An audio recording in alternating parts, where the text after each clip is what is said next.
জাতি বীরের বেশে থাকার জন্য এসেছি। হয় শেষ পর্যন্ত লড়াই করে বাঁচবো, না হয় শাহাদত দিয়ে আল্লাহর সামনে দাঁড়াবো। আপনাদেরকে বলে দিতে চাই, আপনারা যে দালালি শুরু করেছেন, ইসরায়েল নামক এই পরগাছাকে আপনারা যে পরিপুষ্ট করছেন, শক্তিশালী করছেন, আপনাদেরকে ধিক্কার জানাই। সমাবেশে আপনাদের সামনে কথা নিয়ে আসছেন বাংলাদেশ ইসলামী ছাত্র শিবির। বিসমিল্লাহির রহমানির রহিম। সংগ্রামী ছাত্র জনতা, আসসালামু আলাইকুম ওয়া রাহমাতুল্লাহ। চেতনার জায়গা বদর, উহুদ, খন্দক যেগুলো আমরা পাড়ি দিয়ে এসেছি, ইসরায়েলের বর্বর সৈন্যরা সেই ঘুমন্ত ফিলিস্তিন গাজাবাসীর উপর হামলা করেছে।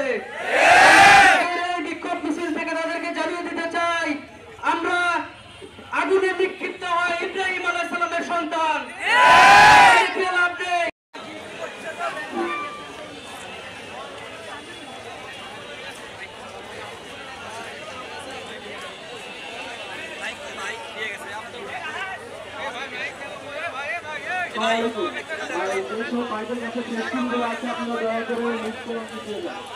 আপনাদের যাদের হাতে টেস্টিংগুলো আছে আপনারা দয়া করে মুখ্যমন্ত্রী।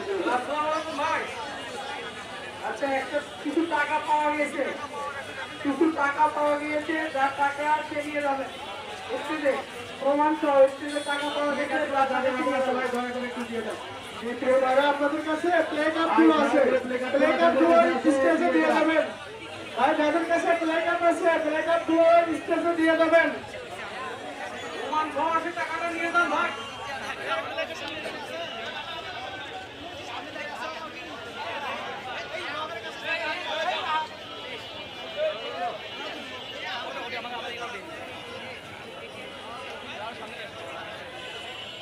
পৃথিবীতে ভূমিষ্ঠিত হয়েছি, যারা আমাদের ভয় দেখায় আমরা তাদের বলে দিতে চাই, আমরা খালিদ বিন ওয়ালিদের উত্তরসূরি, আমরা আহমদ বিন মুসার উত্তরসূরি, সালাউদ্দিন আইয়ুবীর উত্তরসূরি। রক্তচক্ষু ভয় দেখে আমাদের লাভ নেই। আজকে আমরা ফিলিস্তিনের যে ভাই বোনেরা শহীদ হয়েছে তাদের জন্য আজকে এখানে আমরা শোক মিছিল করতে আসিনি। এখানে আমরা এসেছি গর্বের সাথে, আমরা শাহাদাতের জন্য এই দুনিয়াতে এসেছি। আজকে ধিক্কার